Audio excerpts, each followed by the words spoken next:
Welcome back to another episode of The Broken Masterpiece. Today, I am excited to share some tips on transforming the look of your table, whether it's farmhouse style or modern chic. Whatever your vision may be, let's dive right in. First things first, let's ensure your table is squeaky clean. No matter its current condition, give it a thorough cleaning with a degreaser, paying special attention to every nook and cranny, including those hard-to-reach spots between the grooves and inside the leaves. If you notice any wax residue, it's especially common with pieces that were sealed with furniture paint and then have a wax overlay. Mix equal parts of mineral spirits and warm water to scrub it off. This step will make sure that sanding is so much smoother later on. Once done, wipe your surface with the microfiber cloth and then let it air dry. Use a scrub brush to clear away excess grime. As for the base, I experimented with paint shades before settling on the perfect one. So after a quick sanding session, I am ready for a fresh coat of paint. While hands-on painting offers precision, I did opt for efficiency and I ended up using a sprayer for faster application. I made sure to tape off any areas to avoid overspray. If you are hand painting, I highly recommend Zebra's round brush. It is one of the most versatile brushes to use on any surface, any area, and especially the areas that have details because it gets into every groove. For this project, I'm using Bear's Chalk-like paint. This is in soot black, and I love this black because it's a deep shade of a bluish gray that almost looks black, and it dries to a gorgeous finish. It does need to be sealed, and I ended up sealing this with 2 coats of polyacrylic, which is a water-based polyurethane, and it goes over the top of water-based paints. Bear's Chalk paint is half the price of Annie Sloan's, and it has really good consistency and quality. For efficient spraying, I'm using the Flexio Wagner 5000. This is an incredible midline sprayer. Now onto the tabletop. I used a premium stripper by Clean Strip, followed by an afterwash to remove any stubborn residue. I'm using a throwaway chip brush that you can get at any hardware store. You can buy the bulk packs on Amazon. I'm layering it on very generously, going with the wood grain and then applying it to the edges, making sure that it does not drip below. A lot of people are going to say you should have stripped the top before you painted the base. I hear you, I feel you, I kind of just work in whatever process I feel like, and so I did this and I made sure that I was very careful not to get stripper on the already dried base.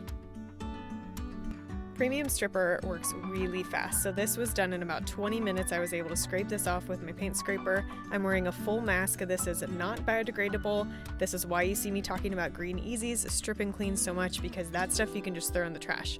This stuff is toxic. It will burn your skin if you get on it. That's why I'm using those really large kitchen gloves right there and a full face mask. But it's toxic, it's gross, but it really works quickly. Green Easy's stripper works just as well. I have a 10% off code in my description below. It is just better for you, better for the environment. This is my go-to if that's the only thing I have on hand, and I can't wait for the Green Easy stuff to get shipped to me, but they both work the same. Once you get the stripping part off, then you use afterwash. For Green Easy, you use the finishing cleanser, and you scrub it with either steel wool, probably about a 0 grade, or these green scrubbing pads. Make sure that you scrub between where the leaves are going to go, because there's a lot of gunk that will build up there. Stripping is not a quick process. It takes time and it takes effort, but once it's done, the sanding is so much easier. The more you get off when you're stripping and scrubbing with this afterwash, the less you have that's going to gunk up your sandpaper. After letting the table dry overnight, I started with sandpaper in my square electric sander. I started with 120, and then I did a 150, then a 180, and then a 220.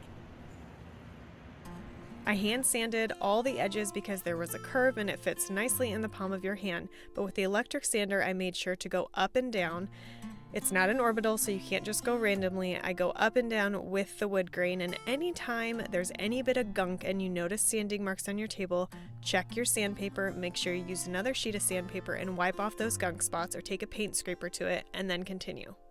Once you've finished the 120, you're going to want to blow your tabletop off with a blower or wipe it clean before you start your 150 grid. You want to get off as much as that sawdust as possible so that you are not grinding it back into the wood, potentially creating a lot of sanding marks.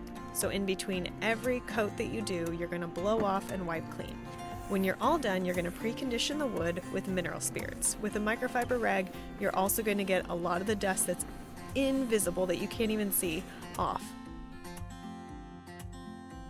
For the stain, I chose Minwax's Provincial Oil-Based Stain. I'm applying it with a black foam brush. These are also throwaway. I do prefer staining sponges, but this is all I had at the time. I'm doing the leaves first. When you're working on a table and you have a leaf, highly suggest starting with that, because if anything messes up, it's a lot smaller of an area that you have to redo. If you do an entire tabletop and you're not happy with the color or the tint, or you messed up, something went wrong, you have the entire tabletop to redo. Doing a leaf first will also let you know how long you need to keep your stain on. When I applied it on, left it on for a hot second, and then wiped it back off, I realized that it was not dark enough, and so I was going to do a second layer. So when I got to the tabletop, I recognized that I could do the entire side without having to wipe it clean, because this oil-based stain and the humidity that we had that day was allowing it not to dry on the tabletop before I was ready to wipe it back off. Also, by the time I got to the tabletop, I realized that I needed to do the top, wipe that clean, and then do the edges, wiping the edges off right away because the edges were staining a lot darker. You can't go lighter with stain, you can only go darker. So if anything, by default, always wipe off quicker than you need to, because you can let it dry and then apply a second or a third coat.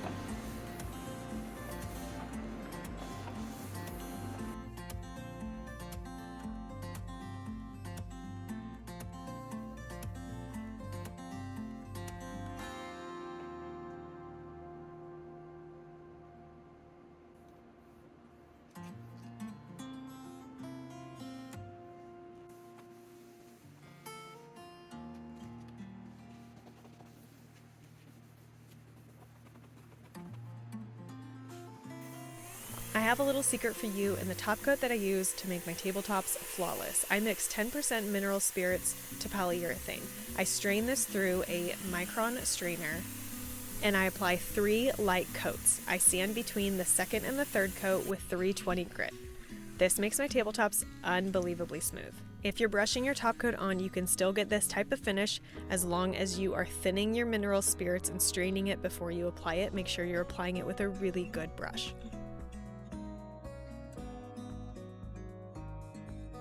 Finally, I sealed the base with 2 coats of polyacrylic before sending it back to the client, who was thrilled with the result.